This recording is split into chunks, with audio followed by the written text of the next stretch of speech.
Madam আসসালামু আলাইকুম। Sir আসসালামু আলাইকুম। আরে ভাইয়া আপনি? আরে আরে ম্যাডাম, আপনি আমার পায়ে হাতে সালাম করতেছেন কেন? আরে আরে ম্যাডাম, কি করছেন আপনি? এটা সামান্য সিকিউরিটি গার্ডের পায়ে আপনি সালাম দিচ্ছেন?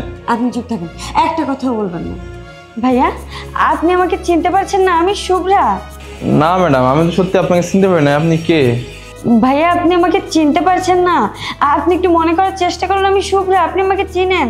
আপনার মনে নেই আপনি আমার এসএসসি পরীক্ষার সময় কতটা হেল্প করেছিলেন?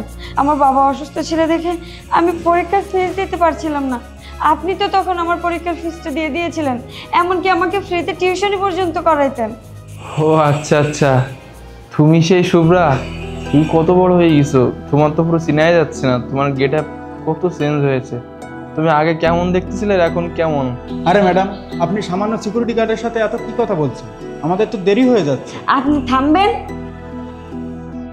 ভাইয়া আজকে যে আমি এত বড় একটা জায়গায় আসতে পেরেছি তার সব কিছুর অবদান শুধুমাত্র আপনার। আপনি যদি ওই দিন আমার পাশে এসে না দাঁড়াতেন, আমাকে সাহায্য না করতেন, তাহলে তো আমার লেখাপড়া ওখানেই স্থগিত হয়ে যেত। এত বড় অফিসার তো দূরের কথা, আমি তো হাই স্কুলের গণ্ডি পেরোতে পারতাম না। অসংখ্য ধন্যবাদ ভাইয়া, আপনার জন্যই আজকে আমি এই জায়গায়।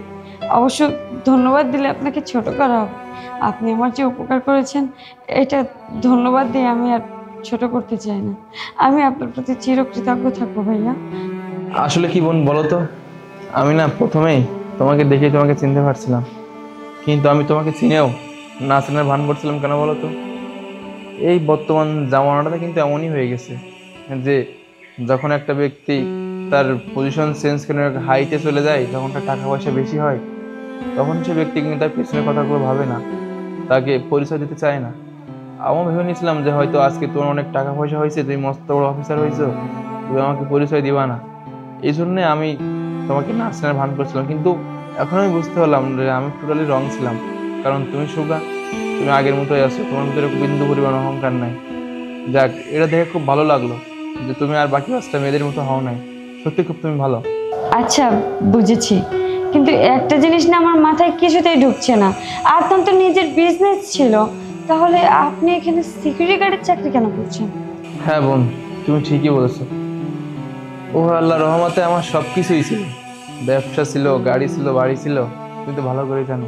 কিন্তু ওই যে সব কিছু ঠিকঠাক থাকার পরেও চলছিল আর কি ভালো। হঠাৎ একদিন আমার ব্যবসার জন্য অনেকগুলো মাল আমি কিনি, সে মালগুলো ক্রয় করে আমি যখন আমার গোডাউনে রাখি, হঠাৎ পরের দিন সকালবেলা আমার কাছে ফোন আসলো। ফোনে শুনলাম যে আমার গোডাউনে নাকি আগুন লেগে গেছে। আমার মাথায় তো আকাশ ভেঙে পড়ছিল ওই দিনকে।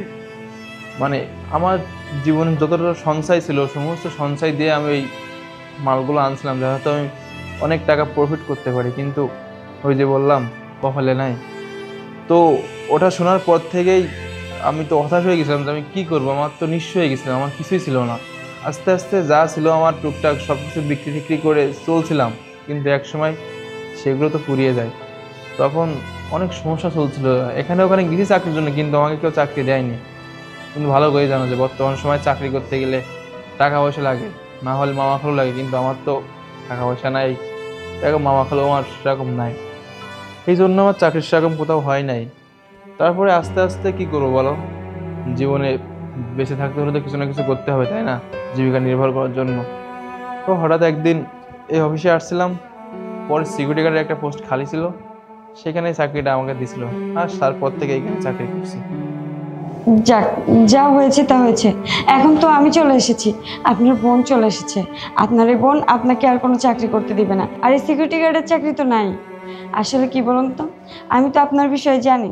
আমি তো জানি আপনি যথেষ্ট শিক্ষিত, শুধু ব্যবসা বাণিজ্য পছন্দ করতেন, তাই কোথাও জব করেননি।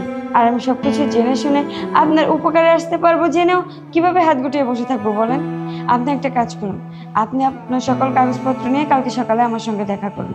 সত্যি বোন, আমি আজকে অনেক খুশি হয়েছি যে তুমি তুমি ঠিক আগের মতোই আছো, তুমি একটু পরিবর্তন হও না। আল্লাহ তোমাকে অনেক ভালো রাখুক। ঠিক আছে, তাহলে আমি উপরে যাই, আপনি কালকে সকাল পেপারস নিয়ে আমার সঙ্গে দেখা করবেন। ঠিক আছে।